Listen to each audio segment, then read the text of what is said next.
Good morning, everybody, and welcome to the latest in the IISS corporate webinar series. My name is Nigel Inkster. I'm the Director of Future Conflict and Cybersecurity here at the Institute. This webinar, with the title, Is ISIS Making Inroads into Sub-Saharan Africa?, will first look at key trends in violent extremism in the Sub-Saharan African region generally, and then we'll assess the extent to which ISIS, or Islamic State, is currently asserting influence among local jihadists, and if so, what are the implications for the security situation on the ground. Our speaker is Virginia Kamoli, the Research Fellow for Security and Development at IISS. Virginia is the author of Boko Haram, Nigeria's Islamist Insurgency, published by Hearst, and is a member of the European Expert Network on Terrorism. After Virginia's presentation, we'll open up the floor for your questions. The easiest way for you to ask a question is via the chat function, and you can do this now or at any point during the presentation. The questions will come to me and I will read them out to the participants so Virginia can answer them. With that very brief introduction, I'll now hand over to Virginia to begin her presentation. Well, thank you, Nigel, and thank you everyone for joining us today. I would, over the next 30 minutes, I would first offer some broader observation, just to put things into context and see how we got here. Then I will focus on three key hotspots in Sub-Saharan Africa, which I think are particularly pertinent to today's topic. And then I will move on and provide some conclusions.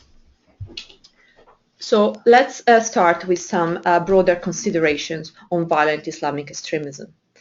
Well, the attacks of 9/11 marked an inflection point in the history of Al-Qaeda and violent extremism more broadly, awakening the world to the existence of a global ideology underpinning the planning and execution of centrally directed attacks against the West.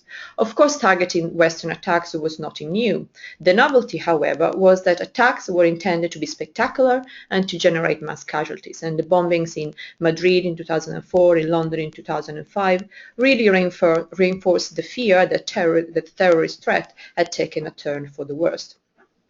Then came the death of Osama bin Laden in Abbottabad in 2011, and once again, Al-Qaeda's trajectory was altered. The post-Bin Laden era has been characterized by increased fragmentation of the Al-Qaeda franchise, and spike in fatality levels and targeting of developing rather than Western countries. In addition, the attacks in Mumbai in 2008 or the Westgate siege in Nairobi in 2013 showed that terrorists and extremists could inflict significant damage even without employing high-tech, high-cost tactics or suicide attacks. The landscape has changed once again, and we are now observing a power shift. The emergence of the Islamic State of Iraq and Al-Sham ISIS, the declaration of a caliphate, and the group's ability to exert territorial control have upped the game. I would argue that ISIS has differentiated itself by using extreme brutality, something that senior Al-Qaeda leaders have tried to curtail. ISIS has been more proactive in generating revenues through oil smuggling, the smuggling of antiques, racketeering, and other criminal activities rather than rely on foreign donors. And this is very important because it poses a great challenge to stopping terrorism financing, given that most revenues are generated internally. And also ISIS has had wider appeal among the youth from the most diverse backgrounds, has used a very effective media propaganda, and certainly the fact that he has managed to establish a state of some sort is also part of the attraction. So as a result of all of this, it's no surprise that ISIS has really refocused international attention and has the potential for posing a greater challenge on Al-Qaeda. Al-Qaeda, in turn, appeared to have lost some of its appeal among many fighters, and a number of groups have switched allegiance from Al-Qaeda to ISIS and have traveled to Syria and Iraq to join the caliphate. Of course, the Al-Qaeda versus ISIS debate is much more nuanced than that, and Al-Qaeda is hardly out of business. Last week, we hosted a discussion with Emilio Kayem and Charles Lister, who explored the IQ-ISIS divide in detail. So if you're interested, the recording is available on our website. So now I'd like to move on to Sub-Saharan Africa. I will touch upon three case studies. I will discuss Mali and its neighbors. I will discuss Nigeria and the Lake Chad Basin region, and then I will look at Somalia, the Horn of Africa, the Swahili coast. But first, I would like to start with Nigeria, as it is where ISIS appears to have managed to assert a greater influence. I know that today's audience is a very informed one, so there's not much need for lengthy introduction, but just to provide a little context, the greatest challenge faced by Nigeria when it comes to extremism is the one posed by Boko Haram. Boko Haram emerged in the northern part of the country in the early 2000s, originally as an isolated, mainly non-violent sect, then becoming a highly violent jihadist group conducting an insurgency campaign against the Nigerian state, and also expanding its activities into neighboring Chad, Niger, and Cameroon. Some of you might have seen headlines last week. Boko Haram is now the deadliest jihadist group in the world, causing more fatalities than ISIS if we look at 2014 statistics. What is particularly interesting about Boko Haram is that over the years, the group has established links with Al-Qaeda and Al-Qaeda in Islamic Maghreb in particular.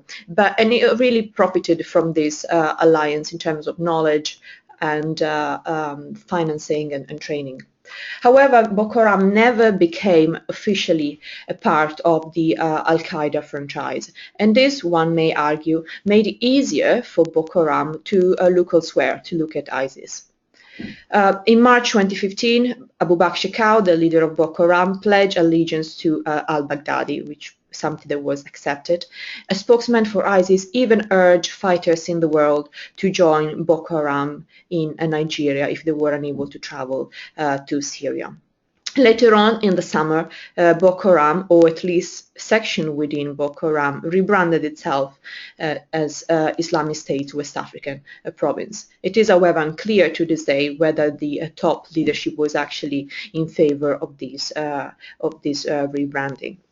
So if we take a step back and we're trying to understand what this all means for Boko Haram, well, I would highlight that although the pledge only came this year, it was already in the summer of 2014 that Boko Haram really started observing what was happening in Iraq and in Syria, and he started to praise the activities of al-Baghdadi.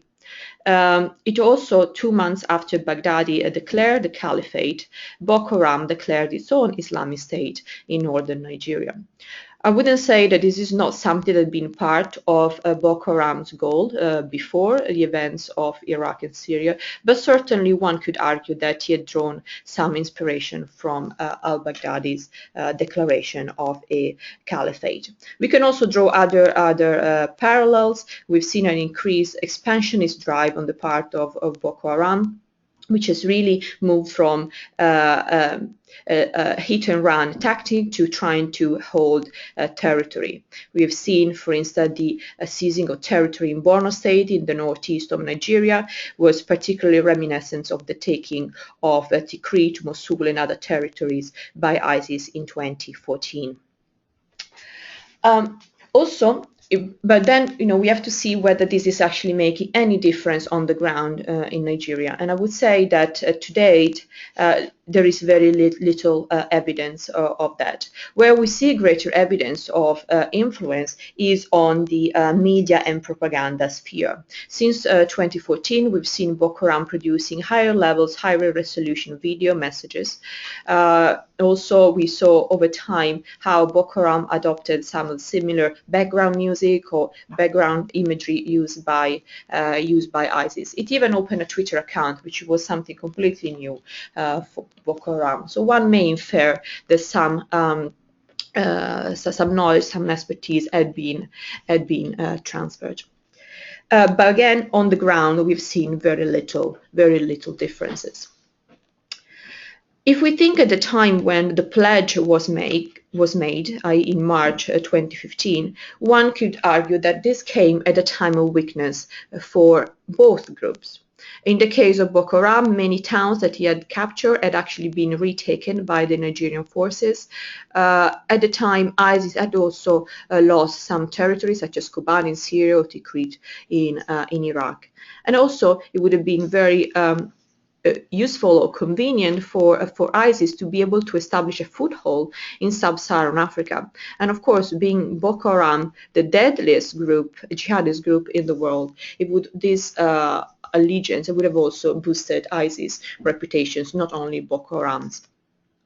But I would say that there is more to this than publicity stunt or a sign of desperation, trying attempt by Boko Haram to tell the world we are still relevant. As I mentioned earlier, this was the result of several months of interaction, although they were just informal interaction. And perhaps when this started, it was actually the time of operational peak for Boko Haram rather than a time of weakness. The other thing that should not be discounted is that the same way that Shekau, the leader of Boko Haram, had managed to establish links to AQIM, often for opportunistic reasons. I think opportunism is also something that might be driving this alliance, and perhaps the prospect of receiving some additional resources from ISIS is something that is attractive to Boko Haram.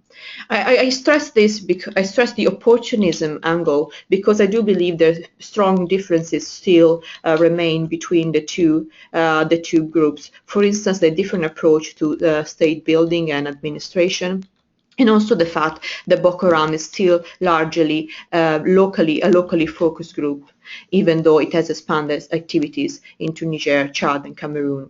And one other factor is that because it's so locally focused, has also been rather unattractive to foreigners. In fact, has not been able to recruit foreign fighters beyond the immediate regions.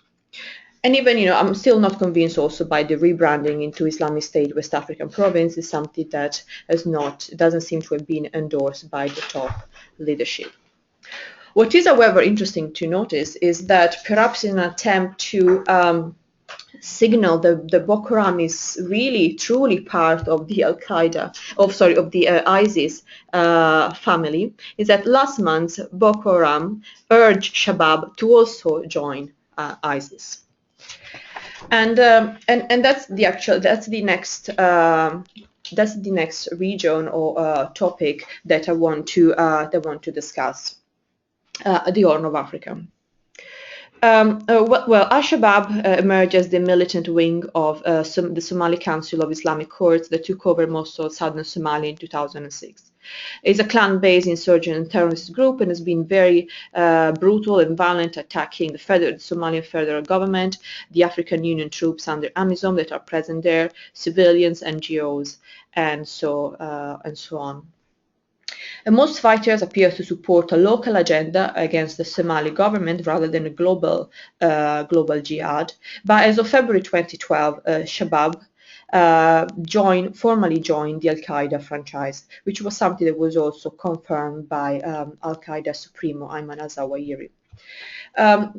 We have, however, to be reminded that this happened after the death of bin Laden. The leader of Shabab, Godan, had long tried to organize a merger between Al-Shabaab and Al-Qaeda, but bin Laden had tried to discourage this move, which in its view would have diluted the Al-Qaeda brand. It would also have attracted additional counter-terrorism attention to Shabab. Having said that, Al-Qaeda itself had an informal presence in East Africa since the late 90s. So there was a relation ongoing there, including the fact that Godan had actually fought in Afghanistan with bin Laden. So there was this merge. So now Shabab is part of the Al-Qaeda franchise, and I'd like really to emphasize that this was something that was very much desired by the top leadership of Shabab. We also have seen that over the years, especially in recent years, Shabab has come under significant military pressures. There have been several high-profile operations. A number of its leaders, including Godan in 2014, were killed in a US airstrike. But this has not stopped Shabab from continuing its campaign of violence and from staging high-profile attacks not only within Somalia but also in Kenya. Kenya has been heavily targeted by Shabab for its involvement in the anti-Shabab campaign. Many of you might remember the Garissa attack in northern Kenya this year that caused several casualties.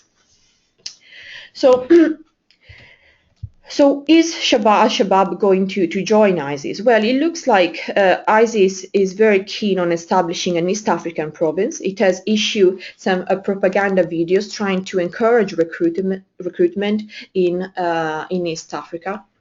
But in spite of the fact that Godan is no longer leading the group, and Godan had made clear in some communication with al-Zawahiri his criticism of al-Baghdadi. Even the new leader of al-Shabaab, Ahmed Umar, has immediately pledged allegiance to al-Zawahiri and al-Qaeda. So we see the strong drive at the very top of Shabab to remain part of the al-Qaeda franchise.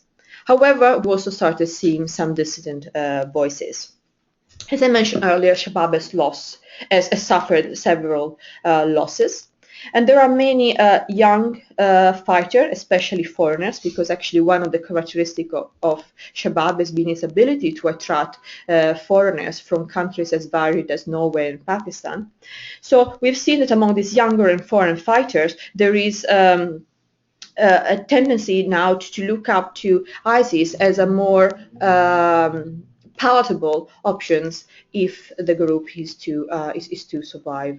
Also in light, as I said, of all the losses suffered by Shabab. Those who are trying to orchestrate the shift towards ISIS don't seem to have an easy life within Shabab, because Shabab has been using its secret police, the Aminat, to target dissidents, which is something that we have seen in the past, where many elements within Shabab were purged. And we've also seen recently 5 foreign fighters within Shabab had been detained by Shabab for allegedly trying to shift the group's allegiance to ISIS. But we've also seen that this is a much more recent development, that even higher ranking elements have now started to look at ISIS. So we are seeing some senior defections here. Influential jihadist preacher Hussein Hassan in Kenya, who was once a strong supporter of Shabab, is now urging its followers not to limit themselves and to joining and staying with Shabab, but actually to accept al-Baghdadi as their commander. In October, only last month, reports indicated that a high-ranking member and spiritual leader, Abdul Qadim Mumin, pledged allegiance to ISIS. It is believed that only 20 out of his 300 followers actually switched side in favor of ISIS. And he himself is now hiding in Puntland in the Galgala Hills in the northern part of Somalia, where the Aminia, the secret police, cannot reach him. So we've seen the scene is changing quite a bit. The Somali security forces expect only about 100 out of the estimated 1,400 Shabab members are likely to defect, but it is not inconceivable that more may follow suit, given that funding and technical expertise that ISIS might be able to provide could also be quite appealing. Also, I would say, given that Shabab has built part of its reputation on its ability to attract foreign fighters, I think it will work very hard to prevent those foreigners from leaving Shabab in favor of ISIS, which would certainly have a negative impact on Shabab's credibility. Then there is another hotspot, and now it's time for the third case I'd like to discuss. And the third jihadist hotspot in Sub-Saharan Africa is the one centered in Mali and neighboring countries, so Niger, Mauritania, and so on. Of course, I don't need to remind anyone of the attacks that took place last Friday in Bamako at the Radisson Blu Hotel, an attack that was claimed by IQIM and Al-Murabitu. I've listed on the screen, as you can see, a number of groups that most of whom made headlines during the crisis in Mali in 2012-2013, when there was a coup and there was also a jihadist takeover that was facilitated or boosted by a great influx of weapons and mercenaries from post-Gaddafi Libya. What all these groups have in common is the link to Al-Qaeda in the Islamic Maghreb, AQIM. AQIM has been a key protagonist on the jihadist scene in the Sahel, but also part of North Africa. For some time it has existed, albeit under different names, since the time of the Algerian civil war. And a number of its offshoots are now active in the region, and not only involved in extremist activities, but very much involved in criminal activities such as kidnaps, ransoms, and trafficking of various commodities. One of the most serious or threatening of these groups is Al-Murabitu. Al-Murabitu started in 2013 out of a merger between elements of Mujwa, one of the groups that were the protagonists of the crisis in Mali, and a brigade led by Mokhtar Begmokhtar. Mokhtar Begmokhtar is a former AQIM senior figure who had been involved in cigarette smuggling, the kidnap ransoms, and many other activities. Al-Murabitu has been one of the groups that have been often attacking international forces that are currently deployed in Mali. So this, it cannot be stressed enough, is an area where Al-Qaeda and Al-Qaeda in the Islamic Maghreb has great influence. And I would say it would be harder here for ISIS to insert itself in the scene. However, in May this year, Abu Walid al-Sahrawi, who is a former Mujwa leader and co-leader now with Mokhtar Begmokhtar of Al-Murabitu, issued a pledge to ISIS on behalf of Al-Murabitu. It took Mokhtar Begmokhtar a week to also issue a statement in which denied the validity of that pledge, something that had not been approved by Al-Murabitu Shura Council.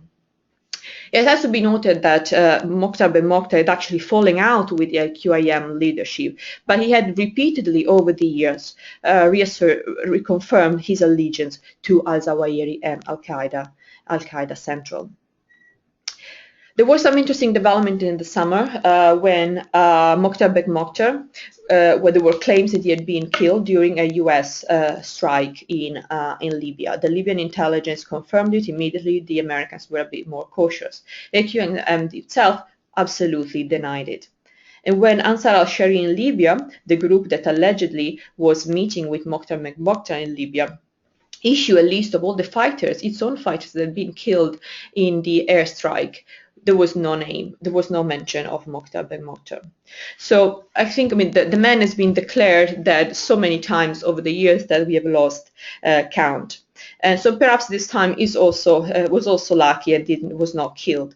But one may wonder whether if he were no longer on the scene, whether it would be easier for those elements within his group who wish to switch allegiance to ISIS, whether it would be easier for them to make their case and have their voices heard. First, Mali was re-put on the map for the broader public last year as a result of the Bamako attacks, and this of course happened only a week after the events in Paris. And so I know a number of commentators have tried to draw parallels and wonder whether the Bamako siege was actually inspired by the events in Paris. I would say that although jihadists around the world often monitor what others are doing and do draw inspiration from others, I think in this case the planning for the Bamako siege had actually started long before the attacks in Paris. The attack itself was not particularly sophisticated, but the hotel in question, the Radisson Blu, is one of the, if not the only hotel that has been approved by the UN and international companies as safe enough for their staff to stay. So that tells me that security is quite high there, and in order to orchestrate such an attack, quite a lot of preparation should have been taken place. So these were the three areas that I wanted to discuss. So we can now perhaps draw some conclusions and go back to the original question of today's webinar. So is ISIS making inroads into Sub-Saharan Africa? Well, I would say the answer is yes, to a certain extent, but it is also creating tensions within groups, especially as Al-Qaeda still exerts considerable influence in many of the regions where jihadists operate. There is also another aspect that I did not touch upon in my remarks, and that pertains individuals, people who were not previously linked to groups, but who have independently joined or attempted to join ISIS. Only last month, the Sudanese government, for instance, issued some statistic confirming that some 70 Sudanese nationals had gone to join ISIS in either Syria or Libya. And in South Africa, over 20 individuals, including 8 families with their children, have also gone to ISIS, mostly in non-combat capacity. So we're seeing some changes in this sense, and we've seen a certain appeal, ISIS having a certain appeal. But I would also stress once again that many African jihadists still have a very much local agendas that can also put them at odds with ISIS more international plans. But we've seen that as I said, some things are starting to change, possibly groups or individuals driven by more opportunistic rather than ideological motivations may in the future decide to look to ISIS for support. Well, thank you for your attention, and I look forward to your comments and your questions. Virginia, thank you very much indeed for that very comprehensive account. The questions are coming in. I'll take them in the order in which they're appearing. The first one we've got is from Colonel Paulo Cesar Leal of the Brazilian Army. And this question is, next year Brazil will stage the Olympic Games. In your perception, what is the probability from 1 to 10 that a terrorist attack might happen in this country? I think we could perhaps expand that out and ask whether you think that any of these groups does have intention or capability to expand their activities beyond their immediate area of activity. Yes. Well, I would say, well, I'm not an expert of Brazil or Brazilian security, so perhaps I'm not the best one to comment on the threat to the Olympic Games. I would say that traditionally, violent jihadist extremists don't have much of a foothold in Latin America, but there is some presence that has been documented over the years, both in terms of Al-Qaeda or Hezbollah, for instance, often involved in criminal activities in a number of Latin American countries. But I don't see a big ISIS or Islamist threat in the in Latin America, in spite of what the cartoon that I've included in my slide may indicate. Okay, thank you. The next question comes from Antonio Sampaio. Are the criminal undertakings of Al-Shabaab and Al-Qaeda in the Islamic Maghreb having any impact on extremist allegiances? could it be said that these groups' rank and file have become less ideological and more focused on profit? Therefore, is the ISIS ideology able to have deep influence on these groups? Yeah, I think it's a very interesting question, and places such as the Sahel have often been discussed in the context of this terrorist and criminal nexus and criminal activities, some of which have normally would be described as haram, as forbidden by Islam, have often been used extensively by many of these groups to fund their violent operations. I think that most of these groups, I would dare to say all these groups, are not monolithic, and they do also include elements that are not driven by ideology, but they are driven by opportunism, by the desire to make a living, to make profit. So criminal activities might be more of a driver than or appeal than the ideology. With regard specifically to the case I discussed today in Africa and ISIS appeal there, I would say that part of me believes that those who feel attracted to ISIS from Sub-Saharan Africa, many of those would do so for the prestige that ISIS, well, I say prestige for lack of a better word, but that ISIS enjoys given the success that he has registered, especially in establishing a caliphate, something that bin Laden had hoped to do but actually failed to achieve. Okay, thank you, Virginia. Now we have two questions from Alexander Volz. The first one is whether a potential fight or competition between Islamic State and Al-Qaeda could take place in Nigeria or elsewhere, as has already happened in Mali.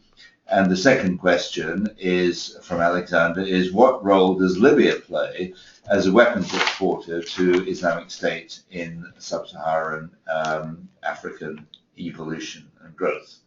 Yes, these are both excellent questions. With regard to the first one, a possible fight between Al-Qaeda and ISIS in Nigeria. Well, as I mentioned earlier, Boko Haram was never an official member of the Al-Qaeda franchise, and I'm pretty sure that a number of members within Boko Haram would still rather be attached to ISIS, to Al-Qaeda, rather than switching their allegiance to ISIS. So this may create some tensions and some fractures within Boko Haram itself. This would not be the first time. Some ideological differences, but also differences in how money, for instance, was being distributed, led in the past to some internal splintering. So I would not surprise if we were to see more of that. Driven by this divide between those who want to stick to being within the AQIM sphere of influence and those who would like to switch allegiance to ISIS. Libya. Well, Libya. I've mentioned Libya earlier in my remarks with regard to the weapons and the mercenaries that left Libya post Gaddafi and really had, in a way, a domino effect across the broader regions, and really made possible for a number of oil groups in the broader region to get a boost and to regain strength, but also facilitated the emergence of or semi-brand new groups. The southern part of Libya has also been used as a place where some of these jihadists in the Sahel would retreat. And I mean, I don't think it's a surprise that Mokhtar Begmokhtar was actually in Libya at the time of the US strikes in the summer. So certainly Libya has a big role to play in providing safe havens for some of these groups who can take advantage of a governance vacuum there, and also in terms of the weapons that might flow from Libya into the broader region. Okay, thank you very much. Next question is from James Roberts and goes, the Pope arrives in the Central African Republic on Sunday. Could he be an Islamic State target? this Pope has a great appeal among the masses. It is not, I think his security staff don't like him that much these days, because he's being very reluctant to accept security measures being put in place. He still wants to go around, now he is in Kenya, using his open-top car and not wearing a bulletproof jacket. He's also announced a Jubilee year recently, and I understand from contacts in Rome that he had informed only few people around him, so the whole city and national security apparatus is very busy now trying to figure out that he stays safe, and the whole Vatican and city of Rome stay safe. Over the past few weeks, the FBI has also issued some articles or some reports indicating that the Pope or Rome or Italy more broadly have become targets of ISIS. The Pope's visit to Africa is considered as pretty high risk. Of course, it would be a great coup on the part of ISIS or any other jihadists if they were able to cause or to launch an attack against the Pope. The likelihood of that, I'm not sure I can judge. I think that there is the risk. This is, I think, is a fairly risky trip for the Pope to make, but I hope the security measures are in place to prevent that. Thank you, Virginia. The next question, sorry, I got these slightly out of sequence because the questions are coming in thick and fast, which is good, is from Jonathan Wood, and it goes, Boko Haram fighters have been reported training in Derna in Libya. Are you aware of any other linkages between sub-Saharan groups and more established Islamic State groups in North Africa or the Middle East, for example, Yemen? Mm-hmm. I'm not aware of a Yemeni link. I have heard about the Libya case that our guest has cited. I'm yet to see some hard evidence of these linkages between Boko Haram and ISIS factions around the world. I remember earlier in the year reading some unconfirmed reports of some alleged Boko Haram members being killed in a training camp in Mosul, which I thought was a bit surprising, and I couldn't find any hard evidence to back that up. So I wouldn't want to read too much into it. One observation that I like to make is that certainly in practical terms, it makes much more sense for Boko Haram, instead of linking up with ISIS in Syria or Iraq, it would be much easier for them actually to establish links with those in North Africa. But I think the evidence of that at the moment is very limited. Okay, thank you very much. Sorry. The next question comes from Stephen Yakstadt and goes, do you think these groups in Africa to which you alluded may focus their attacks on foreign Western investments within these nations, i.e. Nigeria, Kenya, Mali in the future? Yes, they've already done so, and I don't think they're going to stop doing it. For instance, as I mentioned repeatedly already, the attacks in the Bamako hotel. I mean, the hotel was singled out because if you want to attack Westerners or foreigners more broadly in Bamako, and you want to be sure to find some foreigners and Westerners, you just have to go to the Radisson Blu. So I think it was clear that those were the targets, and also people were able. And the non-Muslims. So also people who were able to recite parts of the Quran were also allowed to leave. So I think they're clearly targeting certain individuals and certain nationals. We have seen how the groups in Mali and the Sahel, how Boko Haram, and also how Al-Shabaab, they've all targeted Westerners and Western Western interests. These groups might not have the capabilities to stage attacks in the West, in Europe, but certainly they have showed a desire and also the ability to attack energy installations, there to attack foreign workers, both killing them or kidnapping them. So I think we certainly are going to see that going forward. Thank you. We've got two questions come in from Comfort Aero, so I think we'll probably take those two together. The first one is, has your research included focus on the borders with southern Libya, Niger and Mali? And do you see any efforts there to collaborate? And the second question from Comfort Aero, or the second observation comes, as a general observation, Al-Qaeda and Al-Shabaab relationship has existed for more than 2 decades and isn't easy to break. Most of the Al-Shabaab cadres were trained by Al-Qaeda in Afghanistan. Nevertheless, the methods employed by Islamic State and Al-Qaeda have created disunity among Muslim and non-Muslim, which could develop into religious war. Yes, with regard to the first question, no, I haven't done work regarding the border issue. Certainly something that I probably should look into. I will, reach out to Comfort so we can discuss this perhaps offline.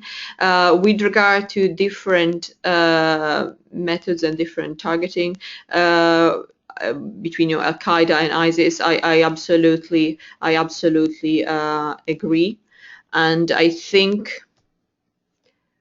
And of course, I'm just speculating because I wasn't in the head of those who planned the Bamako attack. But the fact that they were indeed separating the hostages between those who could recite the Quran and those who couldn't, I think there was once again an attempt to distinguish themselves from ISIS and ISIS brutality and indiscriminate violence. So certainly, I would think that tension would continue to be there and might generate even more clashes. Okay, we've got a question now from Francesca Washtel, which goes, do you think a regional organization like the African Union would be able to tackle ISIS spread politically, although perhaps militarily, into Sub-Saharan Africa? And do you think a regional group would have more authority to do so than a more international group? And there is a related question I think is worth taking together from Stephen Moran, which goes, what are the ECOWAS doing to counter the threat from this new ISIS coalition? Yes. With regard to the regional group, perhaps led by the African Union, being more effective than an international one, I think so. I think they would have perhaps more credibility. Of course, there's always the issue of resources, but certainly in terms of credibility, a regional grouping would have more success. We have to see to what extent the links between these Sub-Saharan African groups and ISIS develop, and if they do, whether this is actually going to make any difference to the fighting on the ground. Because, for instance, and therefore whether that requires a different type of approach than the one currently underway. And I'm saying this because of all of the 3 cases that I mentioned today, Boko Haram is the one with the greatest links, or the more apparent links with ISIS. But I'm yet to see whether or how this has changed operations on the ground. I don't think it has yet, and so therefore it doesn't justify a different type of approach. Certainly, the existing approach could be improved, but not necessarily in light of this ISIS link. For instance, if we look at Somalia, for instance, the Somali security forces said that they they don't particularly care about a possible rebranding. They said, you know, the name might become a different one, but to us it's terrorism, and we would deal with it in the in the same way. Okay. The next question is from Constance Hubert, and it says, do you think the divide between al-Baghdadi and the more traditional al-Qaeda supporters within al-Shabaab could actually weaken the East African terrorist threat, or rather multiply its hotbeds? Interesting. Yes, I think the divide may increase tensions. Shabaab is not new to internal fights, internal tensions. As I mentioned briefly in the introduction, some of this is a very much a clan-based organizations, and of course there are also competing interests. And over the years there have been a number of purges, notably in 2013. So I would say. And already we are seeing the tensions between those who wish to switch to ISIS and the leadership that doesn't. So what I think is that yes, we are going to see an increase of tensions. This perhaps would shift Shabaab's attention from targeting its usual enemies, i.e. the AMISOM, the Somalian government, and so on, or the Kenyan government, so on and so forth, and in favor of actually trying to deal with internal problems. However, if we look at our other cases around the world, even at times in terms of the criminal organizations rather than ideological organization, sometimes when there are these internal divisions, they might lead to fragmentation. And fragmentation not necessarily mean that the group becomes weaker because it's more dispersed, but it means that the many groups become more unpredictable, and therefore the threat is harder to contain because it's harder to predict the next move. Thank you. The next question comes from Sebastian Sieber. You mentioned the increasing internal fragmentation of Islamist groups in Africa.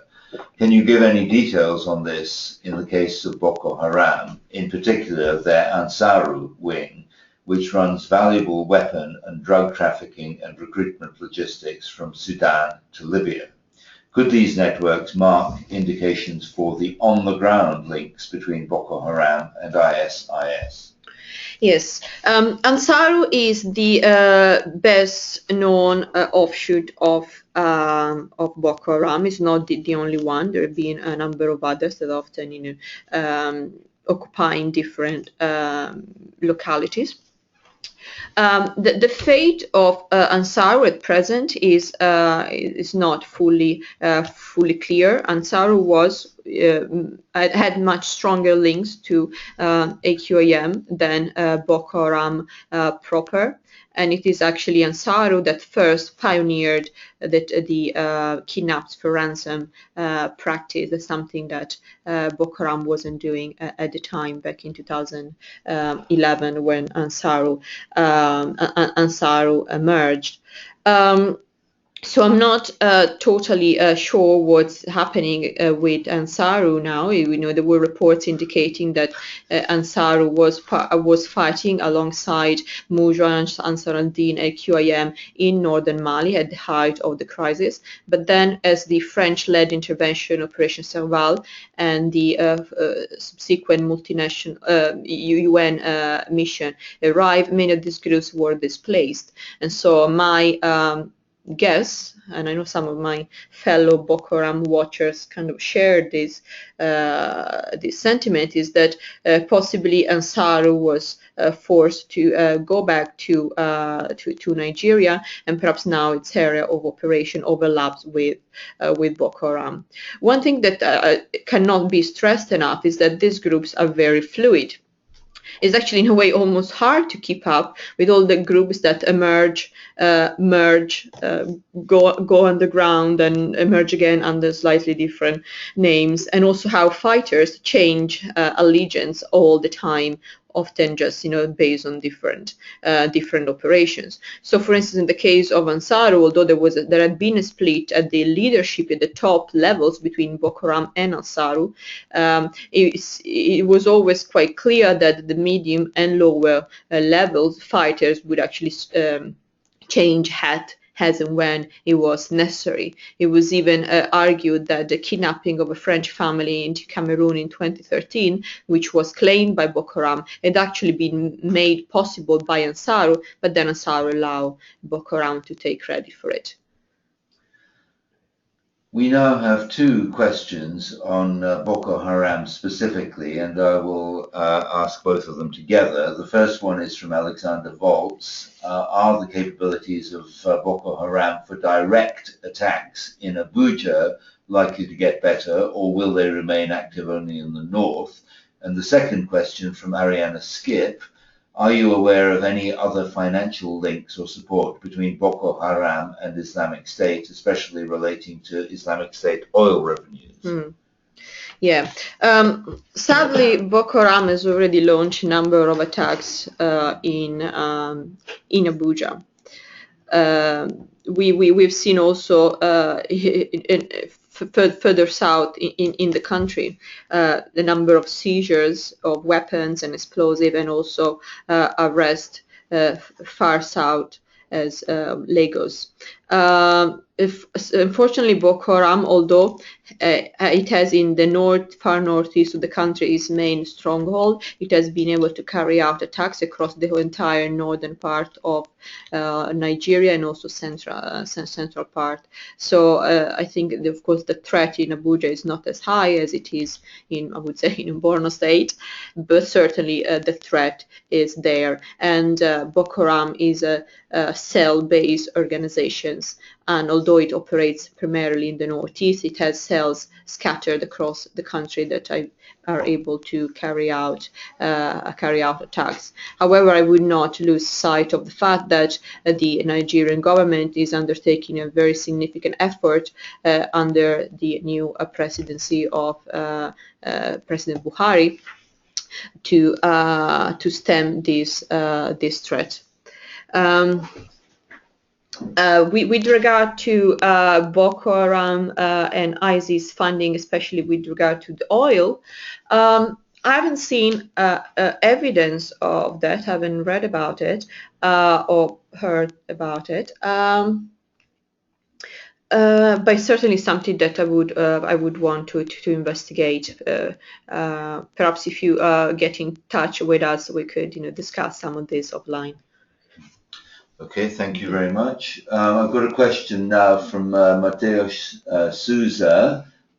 Because Boko Haram and Al-Shabaab are in some degree regionally focused, is that seen as an advantage in order to operate freely in some territories while the attention of Europe and other Western states are focused on IS? Yes, I wonder quite a lot about this regional versus international approach. I think on the one hand, by keeping themselves regionally focused, Boko Haram or Shabab kind of fall off the radar a little bit when it comes to counterterrorism efforts, which are very much focused on the activities of Islamic State and its attempted, international expansion. In fact, actually, I do wonder whether the rebranding into Islamic State West African province, or a possible, potential rebranding of Shabab into Islamic State East Africa province, could actually be counterproductive. Because, on the one hand, of course, they would boost their credibility and status among the jihadist community, but at the same time, they would also be scrutinized more closely by the international community. But that's a part of it. I think is all about aesthetics. Because then if you look, as I mentioned a few times, if you look at the fighting on the ground and the resources available to Boko Haram, for instance, now that is part of ISIS, we haven't seen much of a change. So as long as Boko Haram remains regionally focused, you'll be able to operate, I would say, quite freely. The next question comes from Jack Furlong and is a really easy one. What do you think the main trends in jihadism will be in the region over the next 5 years? Okay, let me take my crystal ball out. I think we are going to see a number of people or individual within people within the groups, or individual in the countries in Sub-Saharan Africa who might find themselves attracted to ISIS. I don't think that is going to stop at any point soon. I think Al-Qaeda would, however, retain a certain influence, especially in places such as Mali and neighborhood, where it had long had a quite strong foothold. What I think we are going to see also is perhaps an increase in the number of violent attacks, which targets, of course, local authorities and civilians, but also Western interest in across the region. I do think that the regional or local nature of these groups is not going to go away in spite of any actual or potential rebranding into becoming ISIS provinces. Thank you. The next question is from Pilar Liliana Reina Cavieres and is: what do you think about the supply of weapons to Boko Haram? How are they getting them? What are their capabilities in terms of weaponry? What are the financial or other goods used to trade for weapons and ammunition? Okay. There is no shortage of weapons, especially small arms, in the region. Boko Haram is likely to have acquired some weaponry from Al-Qaeda in the Islamic Maghreb, perhaps not recently, because the QIM has been under quite a bit of pressure over the past couple of years. There have been also some flows, possibly from Libya, as we heard earlier. But Boko Haram has also been very good at stealing armies, supplies, and weapons and ammunitions. Boko Haram was very proud to make videos in which Boko Haram fighters were going around in army tanks. So they also have anti-aircraft capabilities. This was particularly concerning when a year and a half, 2 years ago, the previous President Jonathan, had traveled to Borno State in the far north east of the country, and a plot to take down his plane was stopped. So they do have some serious serious weapons, and I would say the most sophisticated ones are actually army level weapons acquired by stealing army supplies in warehouses, but also sometimes during the fight, some weapons are left behind by the army, and that's when Boko Haram takes them. I've got, I think it's more a comment than a question from Comfort Aero. In relation to the point on the African Union, it's worth noting that several factors. The African Union has created the Nouakchott and Djibouti process linked to its Algiers terrorist center. Much work needs to be done, but the African Union has begun to address this concern and held an important terrorism summit last September in Nairobi. Also, ECOWAS sees the multinational joint task force on Boko Haram as an appropriate response, partly because Nigeria did not want to continentalize or internationalize the response. For the Sahel countries, France encouraged the creation of the G5 countries to get them to work coherently in terms of sharing intelligence. Next question, or next observation rather, from Constance Hubert.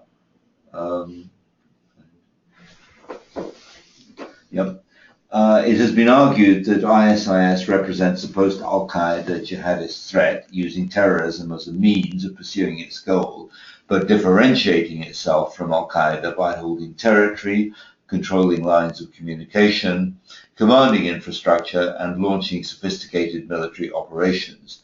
Would you say that by swearing allegiance to ISIS, African terrorist groups can also change their methods of action, or that the allegiance is rather ideological, distinguishing itself from Al-Qaeda? I think there is quite a lot of opportunism in this switching of allegiances, more than a change in ideology. You made a very pertinent point about how ISIS controls territories and lines of communications and so on and so forth. Even though Boko Haram has pledged allegiance to ISIS, if you look at Boko Haram's own experience in controlling territory after it had declared its own Islamic State in northeastern Nigeria, we saw no real administration, with the exception of appointing some emirs to control towns, but we saw no forms of like a management or attempt to build an economy of some sort. So there was really no planning, no administration, no provision of services whatsoever. So a very different approach than the one adopted by ISIS. Virginia, thank you very much. I'm afraid we're running out of time, so I'd now like to bring this discussion to a close. Thanks to you, Virginia, for your presentation, and also thanks to you in the audience for your participation and questions, which is what really makes this event worth doing.